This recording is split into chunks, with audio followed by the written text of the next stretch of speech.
નમસ્કાર, ન્યૂઝ બુલેટિનમાં આપનું સ્વાગત છે। હું છું પંકજ શર્મા। ઉત્તર ભારતમાં હિમવર્ષા થઈ રહી છે અને ગુજરાતમાં શીતલહેર છવાઈ છે। ગુજરાતમાં કાતિલ ઠંડીનું મોજું ફરી વળ્યું છે। રાજ્યના 11 શહેરોમાં 13 ડિગ્રીથી નીચે તાપમાન ગયું છે। ઉત્તર પૂર્વીય પવનો ફૂંકાઈ રહ્યા છે, જેના કારણે હવે ઠંડીનું જોર વધ્યું છે। કેટલાક વિસ્તારમાં 2 થી 3 ડિગ્રી તાપમાન ઘટ્યું છે। 5 ડિગ્રી ઠંડીમાં નલિયા ઠૂંઠવાયું છે। ડીસામાં 8.4 ડિગ્રી તાપમાન નોંધાયું છે, તો નલિયામાં 5 ડિગ્રીનું તાપમાન નોંધાયું છે। એટલે સૌથી ઠંડુ શહેર નલિયા રહ્યું છે અને અત્યાર સુધી સૌથી નીચું તાપમાન નલિયામાં 5 ડિગ્રી નોંધાયું છે। અમદાવાદ સહિત રાજ્યભરમાં ફરી એકવાર ઠંડીનો રાઉન્ડ શરૂ થયો છે અને વહેલી સવારથી જ ઠંડીનો ચમકારો જે છે તે જોવા મળી રહ્યો છે। હાલ અમે પહોંચ્યા છીએ અમદાવાદના વસ્ત્રાપુર ગાર્ડનમાં કે જ્યાં વહેલી સવારથી લોકો જે છે તે મોર્નિંગ વોક કરવા માટે અને ખાસ કરીને ઠંડીમાં પોતાનું સ્વાસ્થ્ય સાચવવા માટે મોર્નિંગ વોક કરતા હોય છે, કસરત કરતા હોય છે। જે પ્રકારે ઉત્તર પૂર્વીય પવનો ફૂંકાયા છે અને કાશ્મીરમાં હિમવર્ષા થઈ છે અને તેની સીધી અસર જે છે તે રાજ્યમાં જોવા મળી રહી છે અને રાજ્ય ઠંડુગાર બન્યું છે। નલિયામાં 12 ડિગ્રી આસપાસ તાપમાન જોવા મળ્યું છે। અમદાવાદમાં 14.8 ડિગ્રી આસપાસ જે છે તે લઘુત્તમ તાપમાન જોવા મળ્યું છે અને જે પ્રકારે ઠંડા પવનો ફૂંકાઈ રહ્યા છે અને તેને લઈને હજુ પણ ઠંડી યથાવત રહેવાની આગાહી હવામાન વિભાગે કરી છે। કેમેરામેન પ્રકાશ દેસાઈ સાથે સંજય ટાંક, ન્યૂઝ 18 ગુજરાતી, અમદાવાદ। હું રોજ મોર્નિંગ વોક કરવા આવું છું। ખરેખર કોર્પોરેશન આ એક ગાર્ડન બહુ સારો બનાવ્યો છે। ઠંડીનો એક રાઉન્ડ ફરી ચાલુ થયો છે, એટલે બધા મોર્નિંગ વોકમાં આવે તો વધારે સારું, કારણ કે અત્યારે બધાની લાઇફસ્ટાઇલ બહુ બદલાઈ ગઈ છે। અત્યારે બધી મોબાઈલની લાઇફસ્ટાઇલ થઈ ગઈ છે દરેક જણની, અને હેલ્થની અવેરનેસ ઓછી થઈ ગઈ છે। એટલે કોર્પોરેશન્સ ખરેખર હેલ્થ અવેરનેસ માટે સારા કાર્યક્રમ કરી રહી છે અને આવા સારા ગાર્ડન બનાવી રહી છે। તો મારી દરેક નગરજનને વિનંતી છે કે દરેક જણ આવે અને આ ગાર્ડનમાં લાભ લે। આ ગાર્ડનમાં ખરેખર ચાલવાની અને સુરત દાદાનો તાપ ખાવાની બહુ જ આનંદ આવે છે। હાલવાની ને દોડવાની બહુ જ સરસ છે અહીંયા, ને ઠંડી છે છતાં પણ આજે ઠંડી વધારે છે તો પણ એમ કે અહીંયા આવીએ તો એમ થાય કે મજા આવે, ને હાલવાની ને દોડવાની બહુ જ સરસ છે અહીંયા। રોજ આવવું જોઈએ, ગમે એવી ઠંડી હોય, હું તો એવરી ડે આવું છું। અને હવે વાત બરફ વર્ષાની।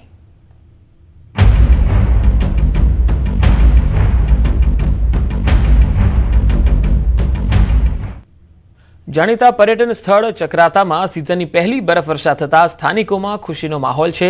ચારે તરફ બરફની સફેદ ચાદર છવાતા સમગ્ર વિસ્તારમાં મનમોહક દ્રશ્યો સર્જાયા। સિઝનની પહેલી બરફવર્ષાના કારણે સ્થાનિકો નાચતા ગાતા જોવા મળ્યા। પ્રદેશના નીચાણવાળા વિસ્તારોમાં જ્યાં ઝરમર હળવી વરસાદથી વાતાવરણ પણ ખુશનુમા બન્યું। ચક્રાતા અને ચક્રાતાની આસપાસના વિસ્તારોમાં સિઝનની પહેલી બરફવર્ષા જોવા મળી। જૌનસાર, બાબર વિસ્તારમાં દેવબંધ, મુંડાલી, લોખંડી, બુધેર સહિત લગભગ તમામ ઊંચી ટોચો બરફથી સફેદ થઈ ગઈ। બરફવર્ષાનો ગ્રામીણનો આ નજારો જે છે ખૂબ જ આનંદદાયક છે। સ્થાનિકોને આશા છે કે આ બરફવર્ષાને પગલે બાગાયત અને ખેતી બંનેમાં સુધારો થતા ઉત્પાદન પણ વધશે।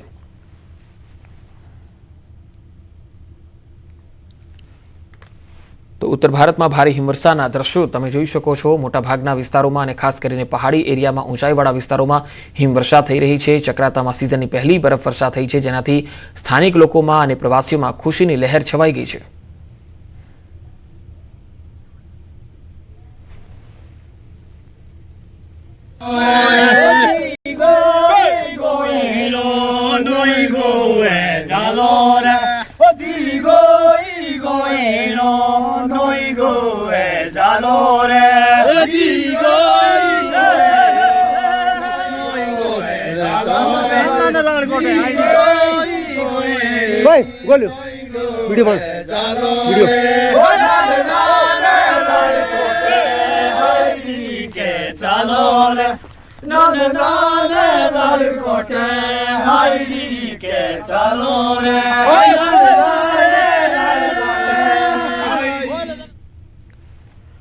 તો ઉત્તરાખંડના અલ્મોરાના દુનાગીરી વિસ્તારમાં સિઝનની પહેલી હિમવર્ષા થઈ। પહાડો સંપૂર્ણપણે બરફથી ઢંકાઈ ગયા છે। આ હિમવર્ષા વચ્ચે લોકો પણ મજા માણતા જોવા મળ્યા। સ્થાનિકોના મતે 4-5 વર્ષ બાદ આ ભારે હિમવર્ષા થઈ છે। ઉત્તરાખંડ ઓલિમ્પિક એસોસિએશનના પ્રમુખ અને દ્વારહાટના ભૂતપૂર્વ ધારાસભ્ય મહેશ નેગી પણ હિમવર્ષામાં તેમના સમર્થકો અને પરિવાર સાથે નાચતા જોવા મળ્યા। રસ્તા પર બરફના થર જામ્યા। પહાડોએ બરફની સફેદ ચાદર ઓઢી લેતા સ્વર્ગ જેવો નજારો જોવા મળ્યો। સ્થાનિકો અને પર્યટકોમાં ખુશીની લહેર છે। विकट बर्फबारी यहाँ पर हो रही है। चारों तरफ को बर्फ का नजारा देखने को मिला और बड़ा हैवी स्नोफॉल जिसको हम कहेंगे वो यहाँ पर हो रहा है। बिना बारिश के यहाँ पर बर्फ गिरनी शुरू हुई है और अभी अभी मैं देख रहा हूँ बहुत अच्छी बर्फ गिर रही है और बहुत ज्यादा तेज गिरने वाली है बर्फ लग रही है मेरे को। और ये हमारे धुनागिरी क्षेत्र में ये 4 साल 5 साल के बाद पहली बार ये बर्फ यहाँ पर गिरने का काम हुआ है। जम्मू काश्मीરમાં સતત હિમવર્ષાના કારણે બુધલ મહોર ગુલ અને રિયાસી અરનાસ મહોર માર્ગ બંધ થતા વાહન વ્યવહાર ખોરવાઈ ગયો છે। બરફવર્ષાને કારણે બુધલ મહોર ગુલમાર્ગ અને રિયાસી અરનાસ મહોર માર્ગને અનેક સ્થળોએ બંધ કરી દેવાયો છે। વહીવટીતંત્રએ સાવચેતીના ભાગરૂપે હવામાનમાં સુધારો થાય અને સડકોમાંથી બરફ હટાવવામાં આવે ત્યાં સુધી કોઈપણ પ્રકારની આવન જાવન પર પ્રતિબંધ મૂક્યો છે। લોકોને અપીલ કરાઈ રહી છે કે બિનજરૂરી મુસાફરી ટાળે।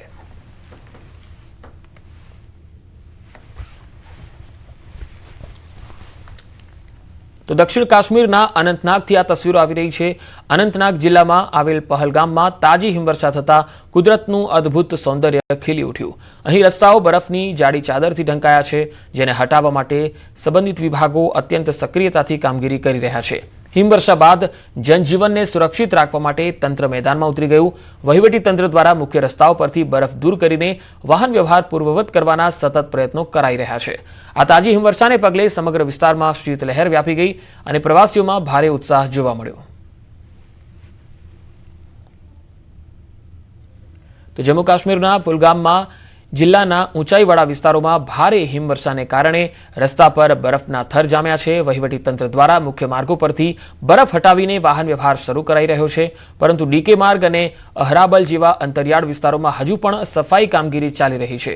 પરિસ્થિતિને પહોંચી વળવા માટે કુલગામ પ્રશાસન અને પોલીસ દ્વારા કંટ્રોલ રૂમ સ્થાપિત કરવામાં આવ્યો છે। સ્થાનિક લોકોને પણ કોઈપણ કટોકટીની સ્થિતિમાં તાત્કાલિક વહીવટીતંત્રનો સંપર્ક કરવા માટે અપીલ કરાઈ રહી છે। ऊपरी इलाकों में तकरीबन 3 से 4 फुट बर्फ जो है वो रिकॉर्ड की गई है। इसके अलावा अगर हम निचले इलाकों की बात करें, मैदानी इलाकों की बात करें, कस्बा कुलगाम की बात करें या फिर लो लाइन इलाकों में, यहाँ भी लगभग 1 से 1.5 फुट के करीब बर्फ जो है वो एक्युमुलेट हो गई है सड़कों पे और काफी फिसलन भी है। आप ये देख सकते हैं जो ड्राइवर हैं, गाड़ियां हैं, तो कहीं ना कहीं वो आहिस्ता कोशिश कर रहे हैं चलने की। फिसलन काफी है रोड पे।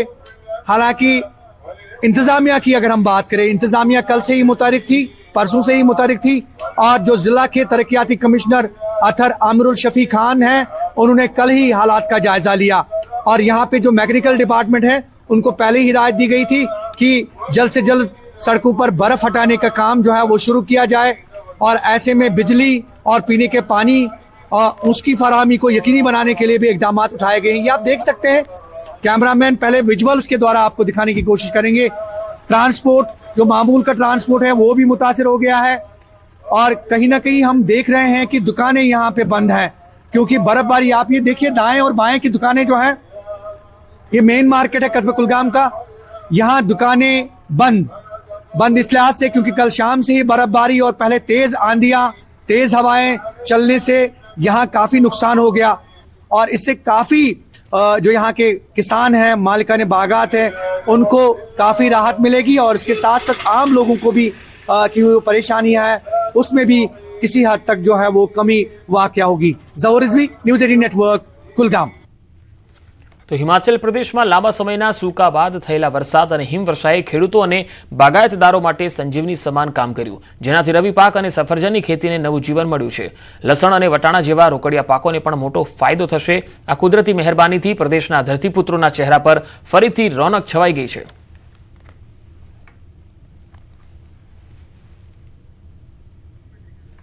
તો તસવીરોમાં તમે જોઈ શકો છો સફરજનના પાકને પણ અહીંયા ફાયદો થશે કારણ કે આવા પાકો જ્યારે અહીંયા થાય છે ત્યારે બરફવર્ષા અને ઠંડુ વાતાવરણ ખૂબ જરૂરી હોય છે। હિમવર્ષા હવે અહીંના ખેડૂતો અને બાગાયતદારો માટે વરદાન સાબિત થઈ રહી છે કારણ કે આવી જ હિમવર્ષાની ઘણા સમયથી રાહ જોવાઈ રહી હતી। ज़्यादा एक अच्छा असर जो है हमारी फसलों पे और बागवानी पे पड़ेगा।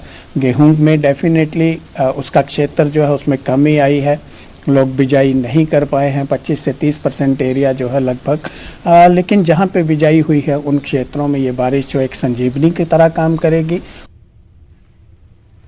उत्तराखंडના અલ્મોરા જિલ્લામાં પણ વર્ષની પહેલી હિમવર્ષા શરૂ થઈ છે। જિલ્લાના ઊંચાઈવાળા વિસ્તારોમાં હિમવર્ષા થઈ। દુનાગીરી, જાગેશ્વર, મોરનાલા સહિતના વિસ્તારોમાં હિમવર્ષા શરૂ થઈ છે। પહાડો અને ઘર પર બરફની ચાદર છવાઈ ગઈ છે।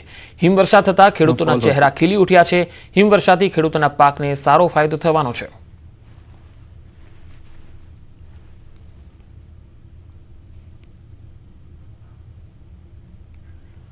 હવે ઉત્તરાખંડના કુમાઉના પ્રખ્યાત પર્યટન સ્થળ કોસાનીમાં વર્ષની પહેલી હિમવર્ષા થઈ। બરફની સફેદ ચાદરમાં ઢંકાયેલા પર્વતોએ કોસાનીની સુંદરતામાં વધુ વધારો કર્યો છે। કૌસાનીની મુલાકાતે આવેલ પ્રવાસીઓ અચાનક થયેલી હિમવર્ષાનો આનંદ માણતા જોવા મળ્યા। પ્રવાસીઓએ હિમવર્ષાનો ભરપૂર આનંદ માણ્યો અને યાદગાર ક્ષણોને કેમેરામાં કેદ કરી। વર્ષની પહેલી હિમવર્ષાથી તાપમાનમાં નોંધપાત્ર ઘટાડો થયો છે। સાથે જ પ્રવાસન વ્યવસાયને પણ નવી ગતિ મળવાની અપેક્ષા છે।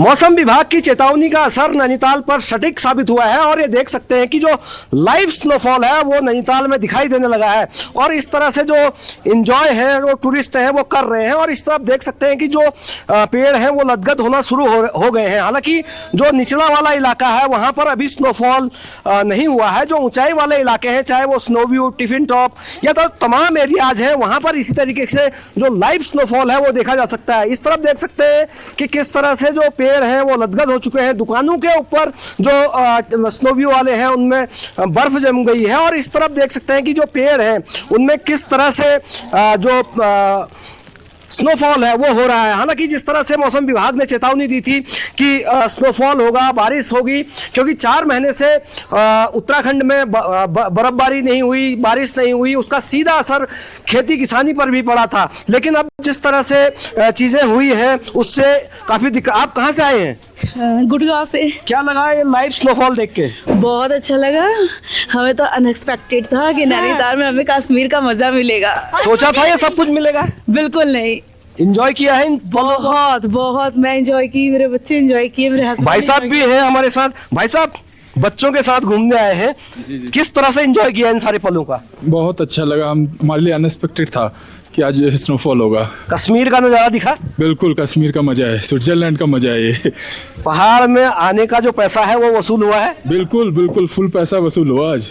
तो देख सकते हैं कि किस तरह से जो टूरिस्ट हैं वो इन पलों का एंजॉय कर रहे हैं और लगातार जो स्नोफॉल हो रहा है वो अभी भी जारी है। हालांकि मौसम विभाग ने जिस तरह से कहा है कि 1-2 दिन इसी तरीके से मौसम खराब रहेगा, अगर इसी तरीके के हालात बने रहे तो आने वाले दिनों में जो मार्केट वाला इलाका है वहां पर भी अच्छा स्नोफॉल हो सकता है। लेकिन जिस तरह से मौसम विभाग की चेतावनी का असर है और बारिश हुई है, स्नोफॉल हुआ है, तो कहीं ना कहीं खेती किसानी के लिए एक बेहतर संकेत है। और इससे सबसे बड़ा जो बात है, इससे टूरिज्म को एक नया बूम मिलेगा। वीरेंद्र बिष्ट, न्यूज़ 18 नैनीताल।